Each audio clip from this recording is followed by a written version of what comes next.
Hello everyone, this is Carlie from createmess.com, and today I am just going to do a quick video on how to do it yourself, do some embroidery floss storage.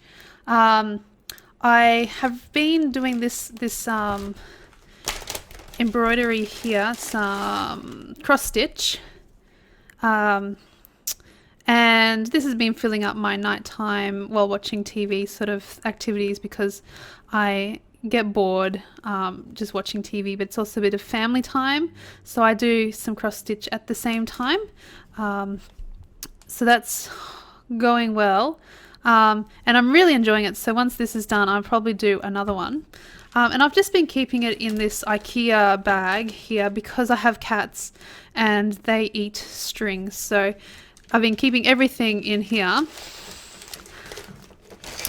and I was keeping all my floss in here as well, but it was getting really messy, so I decided that I wanted to purchase some kind of storage for it, but the more I thought about it, the more I realized that I could make my own. So I thought I would share this idea, and it's not really rocket science, but hopefully for some people out there it will be just a good enough idea to do it themselves. So this is just a container that I have, and I've got quite a few of these containers.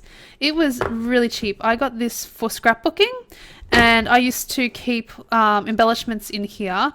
It's super cheap in that these clasps don't really stay, like I don't trust it to stay closed. Like it's fine now, but if I went traveling somewhere, then I always just stuck a bit of sticky tape over the edge here. I don't know if you can see, but I've actually still got some sticky tape on there. So yeah, I always would stick some sticky tape on there because because it has opened up and exploded all my little bits of stuff everywhere. So in the end, I stopped using this for scrapbooking just because it was a pain in the neck.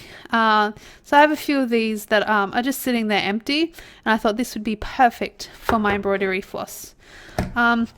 Then what I did was I got some old packaging. So I used some muesli bar packaging, chocolate. I don't know if you can see that. Choc. And other things, other boxes that had a white or a whitish core. So not a really brown core, but like white-ish. So I decided to use them, do some recycling and chop up them. What I did was I didn't even measure. I just got out my scissors, and I did this in front of the TV as well one night. I got out my scissors, cut some strips, made sure that they fit in these like little boxes. So I cut them down into rectangles, and then I cut out just roughly this shape. And again, I didn't even bother measuring. I just cut it out myself. So they're not exactly straight. One thing I did was I made sure that I had one of the tabs was just a little bit wider than the rest, so that I have a place to write down the number of the floss.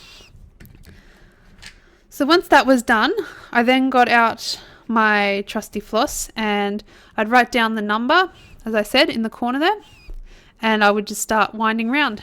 And also what I did was I just cut like a little slit down the side here so that I'd have a place to put the thread, so that I could easily find the end of the thread. And then I've stuck them in here in number order. So they're all in order. This is a bit awkward, but I don't know if you can see that. So they're all in order of the numbers. I would love to do it rainbow style, and I think it would look much prettier, but I think it's easier, like when you're doing a cross stitch, I always look what the number is rather than the color. So I look it up by number, and then when I'm doing, when I purchase some more cross stitch in the future, I can easily look in here and go, okay, I can like see which numbers I've already got and which numbers I need.